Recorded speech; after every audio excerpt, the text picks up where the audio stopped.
Chapter 12, Mineral Nutrition. The basic needs of all living organisms are essentially the same. They require macromolecules such as carbohydrates, proteins, and fats, and water and minerals for their growth and development. This chapter focuses mainly on inorganic plant nutrition, wherein you will study the methods to identify elements essential to growth and development of plants and the criteria for establishing the essentiality. You will also study the role of the essential elements, their major deficiency symptoms, and the mechanism of absorption of these essential elements. The chapter also introduces you briefly to the significance and the mechanism of biological nitrogen fixation. 12.1 Methods to study the mineral requirements of plants. In 1860s, Julius von Sack, a prominent German botanist, demonstrated for the first time that plants could be grown to maturity in a defined nutrient solution in complete absence of soil. This technique of growing plants in a nutrient solution is known as hydroponics. Since then, a number of improvised methods have been employed to try and determine the mineral nutrition essential for plants. The essence of all these methods involved the culture of plants in a soil-free defined mineral solution. These methods require purified water and mineral nutrient salts. Can you explain why is this so essential? After a series of experiments in which the roots of plant were immersed in nutrient solutions and wherein an element was added, substituted, removed or given in varied concentration, a mineral solution suitable for the plant growth was obtained. By this method, essential elements were identified and their deficiency symptoms discovered. Hydroponics has been successfully employed as a technique for the commercial production of vegetables such as tomato, seedless cucumber, and lettuce. It must be emphasized that the nutrient solutions must be adequately aerated to obtain the optimum growth. What would happen if solution were poorly aerated? Diagrammatic views on of the hydroponic technique is given in figure 12.1 and 12.2. 12.2 Essential mineral elements. Most of the mineral present in soil can enter plant through roots. In fact, more than 60 elements of the 105 discovered so far are found in different plants.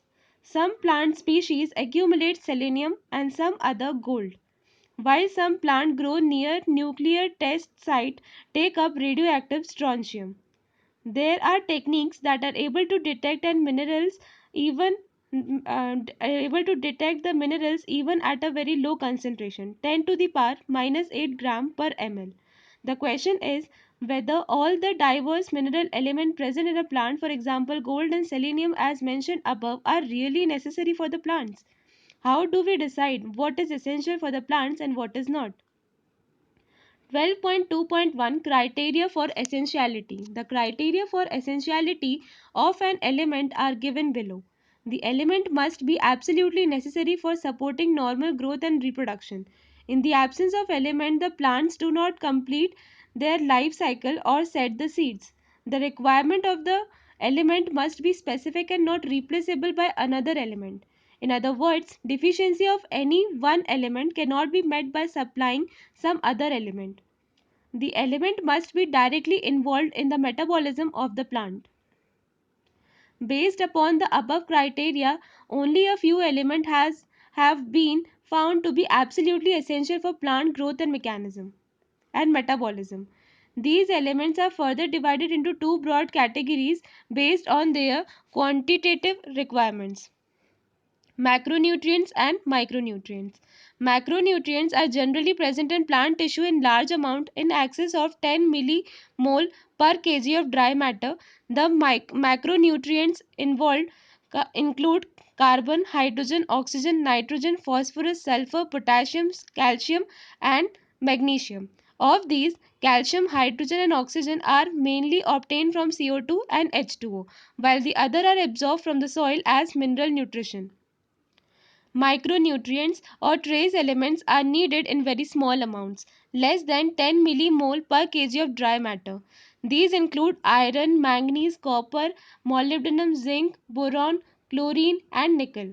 In addition to the 17 essential elements named above, there are some beneficial elements such as sodium, silicon, cobalt, and selenium. They are required by higher plants. Essential elements can also be grouped into four broad categories on the basis of their diverse function. These categories are essential elements as component of biomolecules and hence structural elements of cells. Example: carbon, hydrogen, oxygen, and nitrogen. Essential elements that are component of energy related chemical compound in plants. Example: magnesium in chlorophyll and phosphorus in ATP. Essential elements that activate or inhibit enzymes. For example, Mg2 plus is an activator for both ribulose bisphosphate carboxylase oxygenase and phosphoenol pyruvate carboxylase, both of which are critical enzymes in photosynthetic carbon fixation. Zn2 plus is an activator of alcohol dehydrogenase and MO of nitrogenase during nitrogen metabolism. Can you name a few more elements that fall in this category? For this, you will need to recollect some of the biochemical pathways you have studied earlier. Some essential elements can alter the osmotic potential of a cell. Potassium plays an important role in the opening and closing of stomata. You may recall the role of minerals as solute in determining the water potential of a cell. 12.2.2 Role of macro and micronutrients. Essential element perform several functions. They participate in various metabolic processes in the plant cell such as permeability of cell membrane, maintenance of osmotic concentration of cell sap, electron transport system, buffering action, enzymatic activity and act as major constituent of macromolecules and coenzymes. Various form and function of essential nutrient element are given below. Nitrogen. This is the essential element nutrient element required by plant in the greatest amount. It is absorbed mainly as NO3 minus, though some are taken up as NO2 minus or NH4 plus. Nitrogen is required by all parts of plant, particularly the meristematic tissue and the metabolically active cells. Nitrogen is one of the major constituents of protein, nucleic acid, vitamins, and hormones. Phosphorus. Phosphorus are absorbed by the plant from soil in a form of phosphate ions, either as H2PO4 minus or HPO4 2 minus. Phosphorus is a constituent of cell membrane, certain proteins, all nucleic acid and nucleotides, and are required for all all phosphorylation reactions. Potassium. It is absorbed as potassium ion K+. In plants, this is required in more abundant quantities in the meristematic tissues, buds, leaves, and root tips. Potassium helps to maintain an anion cation balance in the cell and is involved in protein synthesis, opening and closing of stomata, activation of enzymes, and in the maintenance of the turgidity of cells. Calcium plays plant absorb calcium from the soil in a form of calcium ions Ca2+. Calcium is required by meristematic and differentiating tissues. During cell division, it is used in the synthesis of cell wall, particularly as calcium pectate in the middle lamella. It is also needed during the formation of mitotic spindle. It accumulates in older leaves. It is involved in the normal functioning of the cell membrane. It activates certain enzymes and play an important role in regulating metabolic activities. Magnesium. It is absorbed by plant in a form of divalent Mg2 plus. It activates the enzyme of respiration, photosynthesis, and are involved in the synthesis of DNA and RNA. Magnesium is a constituent of a ring structure of chlorophyll and help in maintaining the ribosome structure. Sulfur. Plant obtains sulfur in a form of sulfate SO4 2-. Sulfate is present in two amino acids, cysteine and methionine, and is the main constituent of several coenzymes, vitamins, thiamine, biotin, coenzyme A, and ferredoxin. Iron. Plants obtain iron in a form of ferric ions Fe3+. It is required in larger amounts in comparison to other micronutrients. It is an important constituent of proteins involved in the transfer of electrons like ferredoxin and cytochromes. It is reversibly oxidized from Fe2+ to Fe3+. During the electron transfer, it activates catalase enzyme and is essential for the formation of chlorophyll. Manganese. It is absorbed in a form of manganese ion Mn2+. It activates many enzymes involved in photosynthesis, respiration, and nitrogen metabolism. The best defined function of manganese is in the splitting of water to liberate oxygen during photosynthesis. Zinc. Plant obtains zinc as Zn2+ ion. It activates various enzymes, especially carboxylase. It is also needed in the synthesis of oxygen. Copper. It is absorbed as cupric ions Cu2+. It is essential for the overall metabolism in plants. Like iron, it is associated with certain enzymes involved in redox reactions and is reversibly oxidized from Cu+ to Cu2+. Boron. It is absorbed as BO3 3- or B4O7 2-. Boron is required for uptake and utilization of Ca2+, membrane functioning, pollen germination, cell elongation, cell differentiation, and carbohydrate translocation. Molybdenum. Plants obtain it in a form of molybdate ion MoO2 2+. It is a component of several enzymes, including nitrogenase and nitrate reductase, both of which participate in nitrogen metabolism. Chlorine. It is absorbed in a form of chloride anion, Cl-. Along with Na plus and K plus, it helps in maintaining the solute concentration and the anion-cation balance in cell. It is essential for water splitting reaction in photosynthesis, a reaction that leads to oxygen evolution. 12.2.3 Deficiency symptom of essential elements. Whenever the supply of an essential element becomes limited, plant growth is retarded. The concentration of the essential element below which plant growth is retarded is termed as critical concentration. The element is said to be deficient when present below the critical concentration. Since each element has one or more specific structural or functional role in plants, in the absence of any particular element, plants show certain morphological changes. These morphological changes are indicative of certain element deficiencies and are called as deficiency symptoms. The deficiency symptoms vary from element to element and they disappear when the deficient mineral nutrient is provided to the plant. However, if deprivation continues, it may eventually lead to the death of a plant. The parts of a plant that show the deficiency symptoms also depend on the mobility of the element in the plant. For elements that are actively mobilized within the plant and exported to young developing tissue, the deficiency symptoms tend to appear first in older tissues. For example, the deficiency symptom of nitrogen, potassium, and magnesium are visible first in the senescent leaves. In the older leaves, biomolecules containing these elements are broken down, making these elements available for mobilizing to younger leaves. The deficiency symptoms tend to appear first in younger tissue whenever the elements are relatively immobile and are not transported out of the mature organs. For example, elements like sulfur and calcium are a part of structural component of a cell and hence are not easily released. This aspect of mineral nutrition of plant is of a great significance and importance to agriculture and horticulture. The kind of deficiency symptoms shown in plant include chlorosis, necrosis, stunted plant growth, premature fall of leaves and buds, and inhibition of cell division. Chlorosis is the loss of chlorophyll leading to yellowing in leaves. This symptom is caused by the deficiency of element nitrogen, potassium, magnesium, sulfur, iron, manganese, zinc, and molybdenum. Likewise, necrosis or death of tissue, particularly leaf tissue, is due to the deficiency of calcium, magnesium, copper, and potassium. Lack or low level of sodium, potassium, sulfur, and molybdenum causes an inhibition of cell division. Some elements like sodium, sulfur, and molybdenum delay flowering if their concentration in plant is low. You can see from the above the deficiency of any element can cause multiple symptoms and that the same symptoms may be caused by the deficiency of one of several different elements.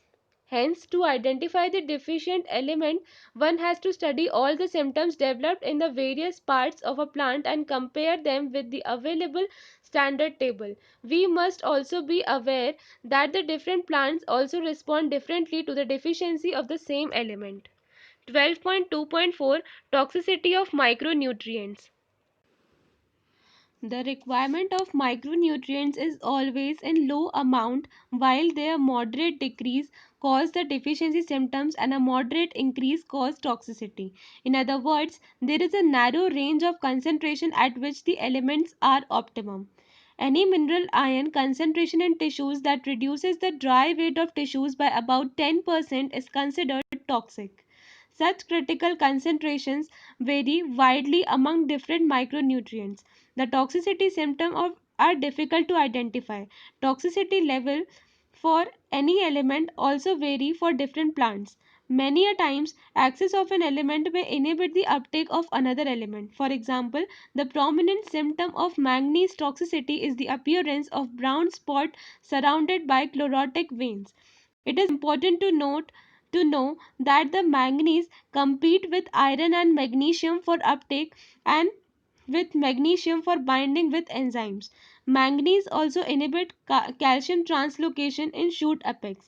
Therefore, excess of manganese may in fact induce deficiencies of iron, magnesium and calcium. Thus, what appears as symptoms of manganese toxicity may actually be the deficiency symptoms of iron, manganese and calcium. Can this knowledge be of some importance to a farmer, a gardener, or even for you in your kitchen garden? 12.3 Mechanism of absorption of elements. Much of the studies on mechanism of absorption of elements by plants has been carried out in isolated cells, tissues or organs. These studies reveal that the process of absorption can be demarcated into two main phases. In the first phase, an initial rapid uptake of ions into the free space or the outer space of cell, the apoplast is passive. In the second phase of uptake, the ions are taken in slowly into the inner space, the symplast of the cell. The passive movements of ions into the apoplast usually occur through ion channels, the transmembrane protein that function as selective pores. On the other hand, the entry or exit of ions to and from the symplast require the expenditure of metabolic energy, which is an active process. The movement of ion is usually called flux. The inward movement into the cell is influx and the outward movement efflux. You have read the aspect of mineral nutrient uptake and translocation in plant in chapter 11. 12.4 Translocation of solutes. Mineral salts are translocated through xylem along with the ascending stream of water, which is pulled up through the plant by transpirational pull. Analysis of xylem sap shows the presence of mineral salts in it. Use of radioisotopes of mineral elements also substantiate the view that they are transported through the xylem. Can you already You have already discussed the movement of water in xylem in chapter 11. 12.5 Soil as reservoir of essential elements. Majority of nutrients that are essential for the growth and development of plant become available to the root due to weathering and breaking of rocks. These processes enrich the soil with dissolved ions and inorganic salts. Since they are derived from the rock minerals, their role in plant nutrition is referred to as mineral nutrition. Soil consists of a wide variety of substances. Soil not only supplies minerals but also harbors nitrogen fixing bacteria, other microbes, holds water, supplies air to the roots, and act as a matrix that stabilizes the plant. Since deficiency of essential mineral affects the crop yield, there is often a need for supplying them through fertilizers. Both macronutrients NPKs, etc., and micronutrients copper, zinc, iron, manganese, etc., form component of fertilizer and are applied as per need.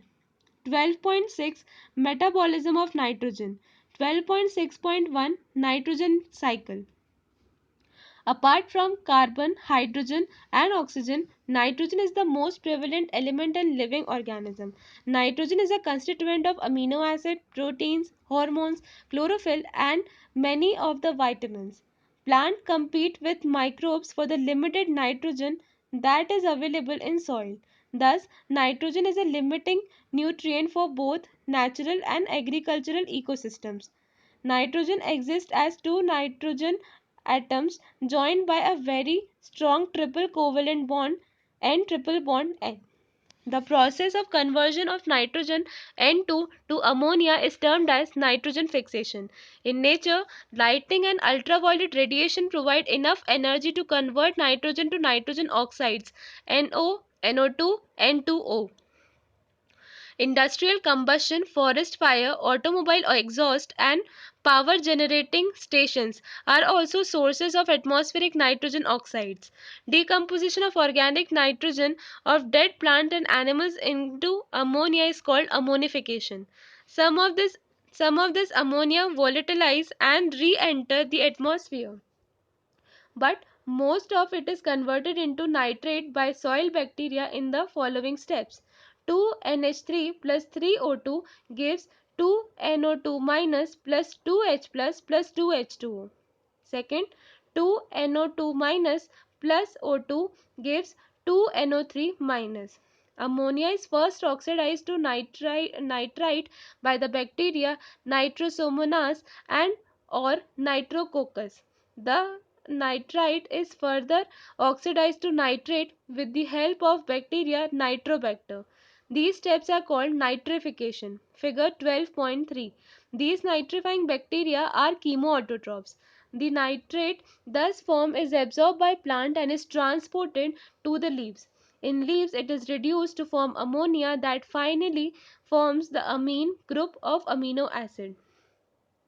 Nitrate present in the soil is also reduced to nitrogen by the presence of denitrification. By the process of denitrification.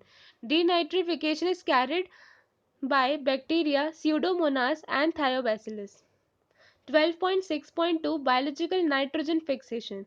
Very few living organisms can utilize the nitrogen in the form of N2 available abundantly in the air. Only certain prokaryotic species are capable of fixing nitrogen. Reduction of nitrogen to ammonia by living organism is called biological nitrogen fixation. The enzyme nitrogenase, which is capable of nitrogen reduction, is present exclusively in prokaryotes. Such microbes are called N2 fixers. N triple bond N in the presence of nitrogenase gives NH3. The nitrogen fixing microbes could be free living or symbiotic. Example of free living nitrogen fixing aerobic microbes are Azotobacter and Beechernikia, while Rhodospirillum is anaerobic and free-living. In addition, a number of cyanobacteria such as Anabaena and Nostoc are also free-living nitrogen fixers. Symbiotic biological nitrogen fixation. Several types of symbiotic biological nitrogen fixing associations are known. The most prominent among them is the legume bacteria relationship. Species of rod-shaped rhizobium has such relationship with the roots of several legumes such as alfalfa, sweet clover, sweet pea, lenticel, garden pea, broad beans, clover beans, etc. The most common association on roots is as nodules. These nodules are small outgrowths of on the roots. The microbe Frankia also produce nitrogen fixing nodules on the roots of non-leguminous plant. Example Alnus. Both rhizobium and Frankia are free living in soil, but as symbionts can fix atmospheric nitrogen. Uproot any one plant of a common pulse just before flowering. You will see near spherical outgrowth on the roots. These are nodules. If you cut through them, you will notice the central portion is red or pink. What makes the nodules pink? This is due to the presence of leguminous hemoglobin or leg hemoglobin. Nodule formation. Nodule formation involves a sequence of multiple interaction between rhizomes rhizobium and roots of the host plant. Principal stages in the nodule formation are summarized as follows. Rhizobia multiply and colonize the surrounding of root and get attached to epidermal and root hair cells. The root hairs curls and the bacteria invade the root hairs. An infection thread is produced carrying the bacteria into the cortex of a root, where they initiate the nodule formation in the cortex of the root. Then the bacteria are released from the thread into the cell, which lead to the differentiation of specialized nitrogen fixing cells. The nodule thus formed establishes a direct vascular connection with the host for exchange of nutrients. These events are depicted in figure 12.4. The nodule contains all the necessary biochemical components such as the enzyme nitrogenase and leg hemoglobin. The enzyme nitrogenase is a MOFATE protein and catalyzes the conversion of atmospheric nitrogen to ammonia. Figure 12.5. The first stable product of nitrogen fixation. The reaction is as follows: N2 plus 8 electron plus 8H plus 16 ATP gives 2NH3 plus H2 plus 16 ADP plus 16 inorganic phosphate. The enzyme nitrogenase is highly sensitive to the molecular oxygen. It requires anaerobic conditions. The nodule has adaptations that ensure that the enzyme is protected from oxygen. To protect these enzymes, the nodule contains an oxygen scavenger called leg hemoglobin.